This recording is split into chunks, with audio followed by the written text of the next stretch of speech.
বন্ধুরা খেতে আসলাম সেই রিপন ভাইয়ের বিখ্যাত কালাভুনা। তো এই বিখ্যাত গলি গলি ঘুরবো।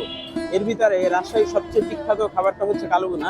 এই কালাভুনা খাইতে যাচ্ছে আমাদের গ্রুপ মেম্বারের ভিতরে 4 জন রয়েছে। 4 জনের ভিতরে এখন ঘুরে দেখবো না, এই রাজশাহী সিটিটা দেখবো প্রথমে, দেন হচ্ছে কালাভুনা খাওয়ার উদ্দেশ্যে মূলত যাচ্ছে এবং খেয়ে দেখাবো কালাভুনাটা আসলে রাজশাহীর কেন এত বিখ্যাত।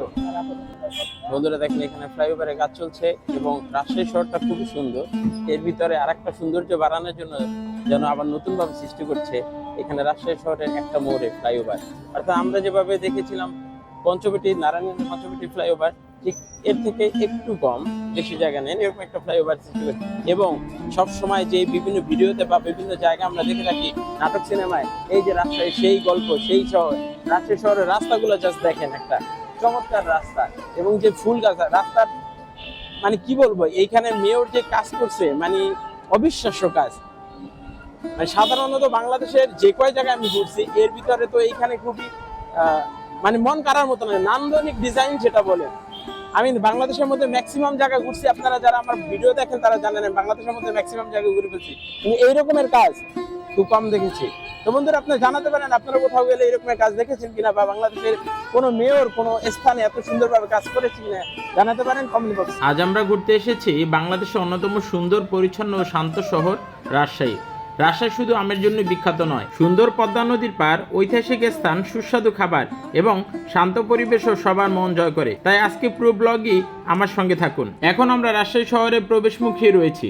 প্রথম দেখাতেই শহরটা অনেক পরিষ্কার আর গোছানো মনে হবে। রাস্তাগুলো প্রশস্ত, চারিদিকে অনেক সবুজ গাছ আর পরিবেশটা বেশ শান্ত। রাজশাহীর খাবারের স্বাদ সত্যি অসাধারণ। বিখ্যাত কালোভুনা দেখেন, দোকানের অবস্থা একবারে হচ্ছে আমাদের ইসদের বাজারের দোকানের মতো। তো ভিতরে গিয়ে বাকি পরিস্থিতি দেখো। যারা আমার ভিডিও করে তাদের প্রায় আমরা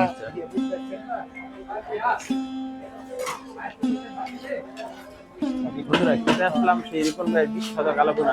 তো এই বিখ্যাত কালাভুনাটা খাওয়ার পর জানাবো যে এর রিভিউটা কেমন। আসলে কালাভুনা সবাই তো বলে ভালো, এখন কতটা ভালো এটা দেখেন, পর্যাপ্ত পরিমাণে কিন্তু ভিড় আছে। তো এখানে যেমন শুনছি সামনে ঢাকা থেকে আসলাম, আপনার সুনাম শুনে বসেন ইনশাল্লাহ ভালো হবে। ইনশাআল্লাহ দোয়া রাখি আসলে আছে এই সেই বিখ্যাত রিপন ভাই যার কথা আপনারা সবসময় শুনেন বা দেখেন ভিডিওতে। এই সেই রিপন ভাই আমরা তো ঢাকা থেকে চলে আসলাম। বন্ধুরা খাবার পর আমি বাকি ভিডিওটা জানাবো আপনি কি কেমন, বিশাল কর্মযোগ্য বিলটা।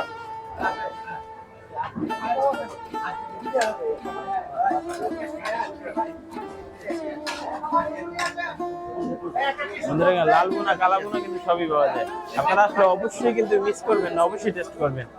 বন্ধুরা দেখেন এই রিপন ভাইয়ের দোকানের ভিতরে প্রচুর পরিমাণে মানুষের ভিড় এবং আমরা এসেই দেখলাম চারপাশে অনেক মানুষ। আমরা প্রায় সিট পাচ্ছিলাম না, তারপর আমাদের খাবারটা রেডি করে দিল এবং আলাদা একটা টেবিল দিল। এবং দেখেন প্রচুর পরিমাণে গোস্ত, খুবই কম দামে, খুবই রিজনেবল প্রাইসই পাওয়া যায় এখানে। দারুণ খাবার খাওয়ার সময় আমি রিভিউ দিই না কখনোই, ট্রাভেল করার সময় এই প্রথমবার দিচ্ছি।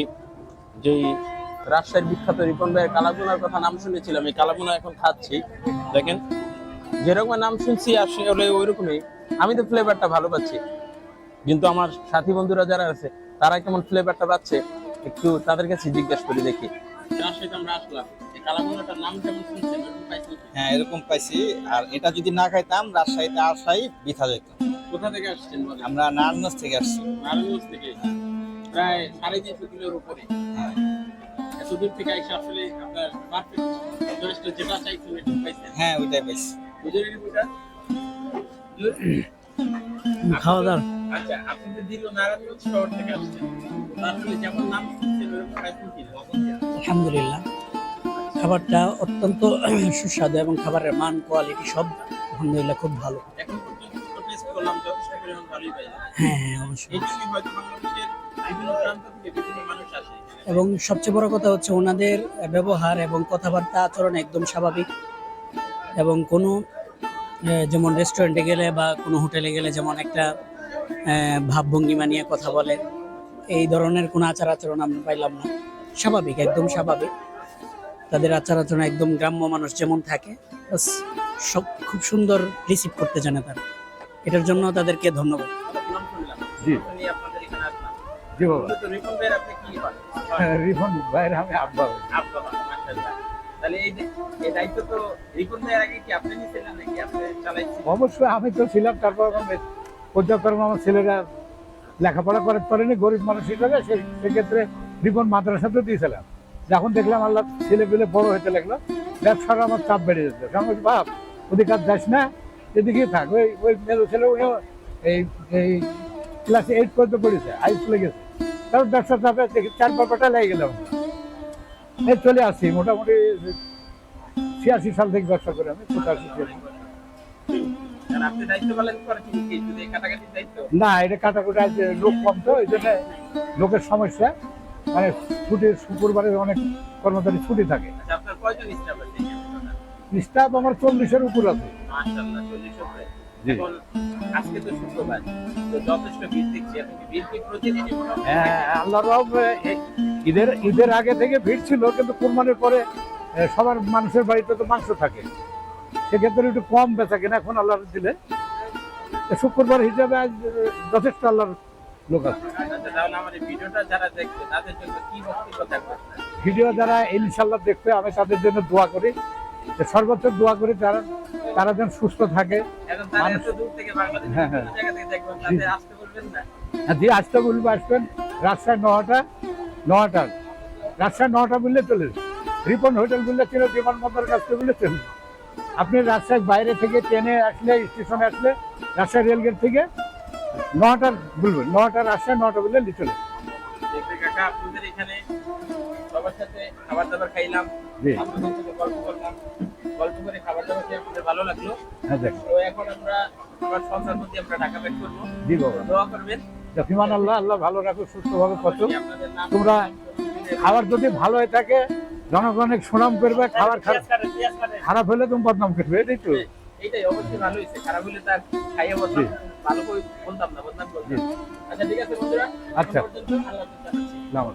শেষ, এখন চলে যাচ্ছি। তো যারা আসবেন অবশ্যই এসে পরিচয় দিতে পারেন, তাহলে হয়তো একটু, হ্যাঁ ইনশাল্লাহ ভালো হয়েছে।